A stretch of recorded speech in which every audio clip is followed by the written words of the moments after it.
En el nombre del Padre, y del Hijo, y del Espíritu Santo. Amén. Te alabamos, Padre misericordioso, por tu Hijo Jesucristo, porque lo ungiste con óleo de alegría, y lo consagraste sacerdote eterno y Rey del universo, para que, ofreciéndose a sí mismo como víctima inmaculada y pacificadora en el altar de la cruz, consumara el misterio de la redención humana, y sometiendo a su poder la creación entera, entregara a tu majestad infinita un reino eterno y universal, el reino de la verdad y de la vida, el reino de la santidad y de la gracia, el reino de la justicia, del amor y de la paz. Amén.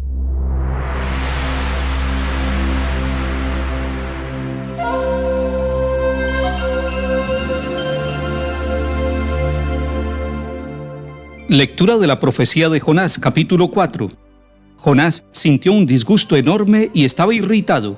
Oró al Señor en estos términos: Señor, ¿no es esto lo que me temía yo en mi tierra? Por eso me adelanté a huir a Tarsis, porque sé que eres compasivo y misericordioso, lento a la cólera y rico en piedad, que te arrepientes de las amenazas. Ahora, Señor, quítame la vida, más vale morir que vivir. Le respondió el Señor: ¿y tienes tú derecho a irritarte? Jonás había salido de la ciudad y estaba sentado al oriente. Allí se había hecho una choza y se sentaba a la sombra, esperando el destino de la ciudad. Entonces hizo crecer el Señor un ricino, alzándose por encima de Jonás para darle sombra y resguardarle del ardor del sol.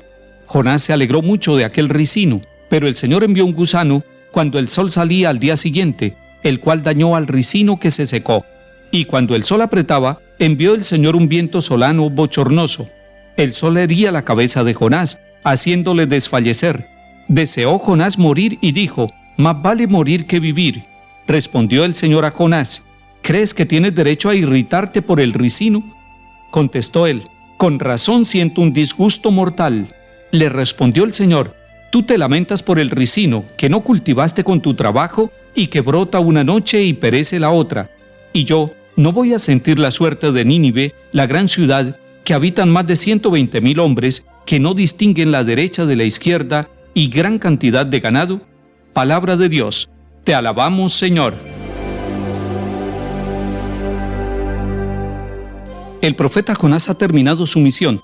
Ha anunciado que la ciudad de Nínive va a ser destruida, pero se ha dado cuenta rápidamente del cambio de planes de Dios. Ya no habrá destrucción, ya no habrá la catástrofe. Y por eso él tiene un disgusto enorme y está totalmente irritado. En medio de su irritación pide al Señor que le quite la vida. Más vale morir que vivir. Está desesperado, está triste, está frustrado. No quería él realmente el cambio de los ninivitas. Quería el castigo de los ninivitas. Quería la destrucción de los ninivitas. Pero Dios lo ha tomado como instrumento para obrar misericordiosamente y con compasión, para no destruir a los habitantes de Nínive, sino para salvarlos, para moverlos a penitencia, para moverlos al cambio de su vida. Y este capítulo 4 nos muestra además una escena muy simpática, porque Jonás se ha ubicado fuera de la ciudad, está sentado allí al oriente, ha construido una choza y se sienta allí a la sombra para ver qué sucede con la ciudad, para ver el destino de la ciudad.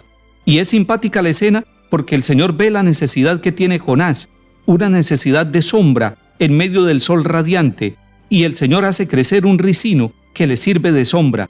Esto le produce mucha alegría a Jonás, pero poco después el Señor hace un signo mandando un viento solano, bochornoso, y hace que Jonás desfallezca, pero además hace que se seque el ricino.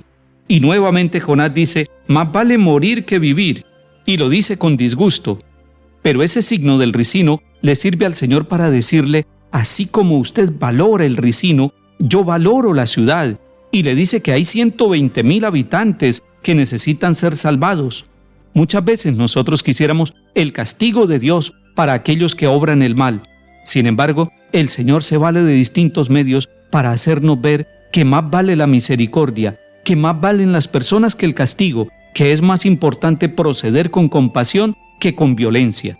En cierta forma, el libro de Jonás nos anticipa aquel gran mensaje del Señor Jesús cuando nos dice que Él no vino a buscar a los sanos sino a los enfermos, porque son los enfermos los que necesitan el médico y la medicina, que es el Señor Jesús.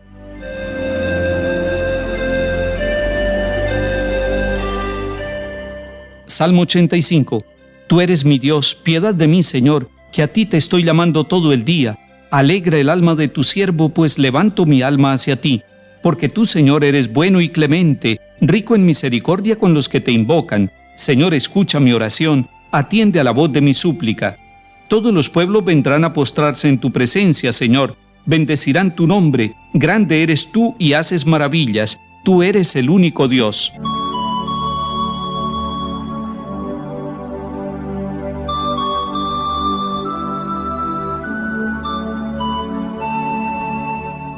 Lectura del Santo Evangelio según San Lucas, capítulo 11. Una vez que estaba Jesús orando en cierto lugar, cuando terminó, uno de sus discípulos le dijo: Señor, enséñanos a orar como Juan enseñó a sus discípulos. Él les dijo: cuando oren digan: Padre, santificado sea tu nombre, venga tu reino, danos cada día nuestro pan del mañana, perdónanos nuestros pecados, porque también nosotros perdonamos a todo el que nos debe algo, y no nos dejes caer en la tentación. Palabra del Señor. Gloria a ti, Señor Jesús.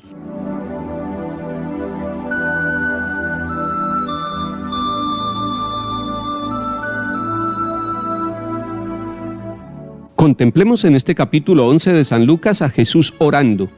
Y contemplar a Jesús orando lo convierte a Él en nuestro maestro de oración. Contemplarlo a Él orando nos motiva para la oración. La oración nos hace bien, la oración nos saca de los ambientes de duda, la oración nos da la fortaleza para el trabajo de cada día, la oración nos da la alegría del contacto con el Señor, la oración nos da sabiduría, la oración le da paz a nuestro corazón, la oración nos hace misioneros.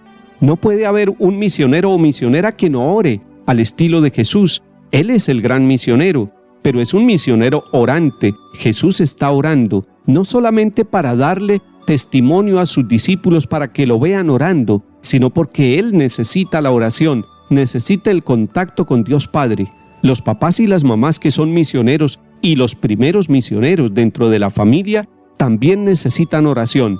Orar por sus hijos, orar el uno por el otro como esposos, orar para que puedan cumplir esa misión hermosa, delicada, difícil, pero tan importante que el Señor les confió dentro de su propio hogar. Jesús está orando y uno de los discípulos se le acerca y le dice: Señor, enséñanos a orar. Nosotros también tendríamos que decirle: Señor, enséñanos a orar. Y todos tenemos que aprender a orar. Nadie puede decir: yo ya soy un maestro de oración, yo empiezo a repetir palabras y con eso hago una oración, y esa es la oración que le agrada a Dios, y esa es la oración que yo quiero decirle al Señor. Recordemos que la oración es movida por el Espíritu Santo, y recordemos que la oración además va acompañada de los sentimientos de nuestro corazón.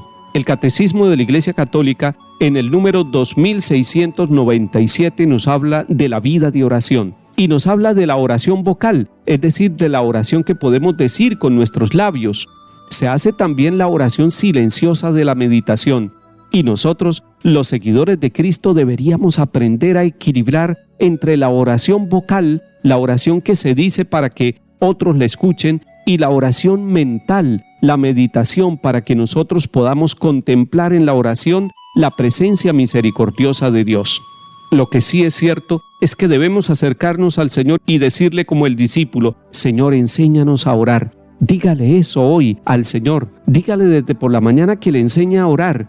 No diga que usted sabe orar, que usted es un maestro o una maestra de oración y así tenga mucha experiencia en la oración. Dígale con humildad como este discípulo: Señor, enséñanos a orar. Y Él nos dirá: cuando vayan a orar, dirijan esa oración al Padre. Por eso es que en la iglesia, y sobre todo en la celebración de la Eucaristía, todas las oraciones van dirigidas al Padre por Cristo en el Espíritu Santo. Señor, enséñanos a orar. Enséñanos a orar con la iglesia y con nuestra propia familia. Enséñanos a orar con palabras y con el silencio de nuestra vida. En el nombre del Padre, y del Hijo, y del Espíritu Santo. Amén.